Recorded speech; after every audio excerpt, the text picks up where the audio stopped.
আমাদের বাড়ি মাংস হবে, তার জন্য এখানে মশলাপাতি রেডি করছে। রসুন, আদা, পেঁয়াজ আর আলু কেটে নিয়েছে, আর মশলাপাতি করছে, গুঁড়ো করে নিচ্ছে। পেঁয়াজ আর রসুন আর আদা এখানে বেটে নিচ্ছে। রসুন আর আদা পেঁয়াজ বাটা হয়ে গেছে। এখানে দেখো সব মশলাপাতি, যে রসুন আদা আর পেঁয়াজ বেটে নিয়েছিল সেটাই, হলুদ সব কিছু দিচ্ছে।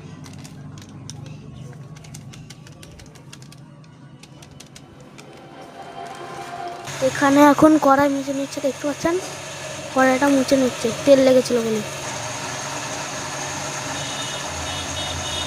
কড়াই তেলে দিয়ে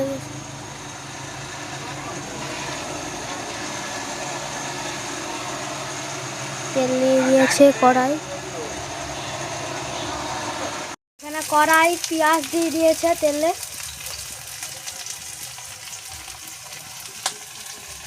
আলু ভাজে নেওয়া হয়ে গেছে, মাংস ধুয়ে নিয়ে মশলাপাতি সব দিয়ে দিয়েছে।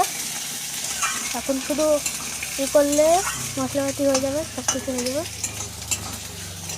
লবণ দিয়েছ?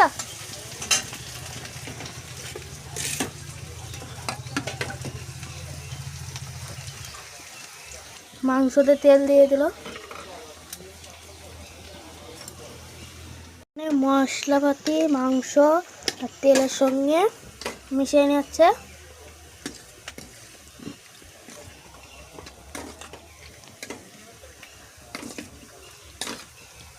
ওখানে কি কি দিয়েছ?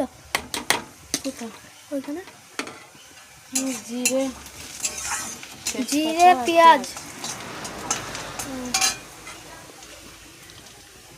ওখানে কড়াই মাংস ঢেলে দিল।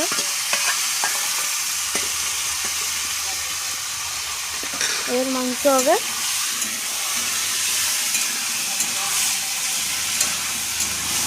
তিনটে দিয়ে একটুখানি নাড়িয়ে নিচ্ছে যেন ভালো হয় মাংসটা।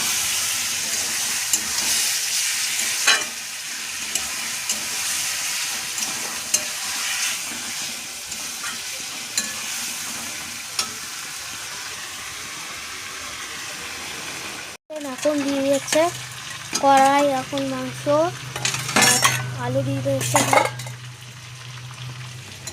একটু নাড়িয়ে দেবে, আলু একসঙ্গে হয়ে যাবে।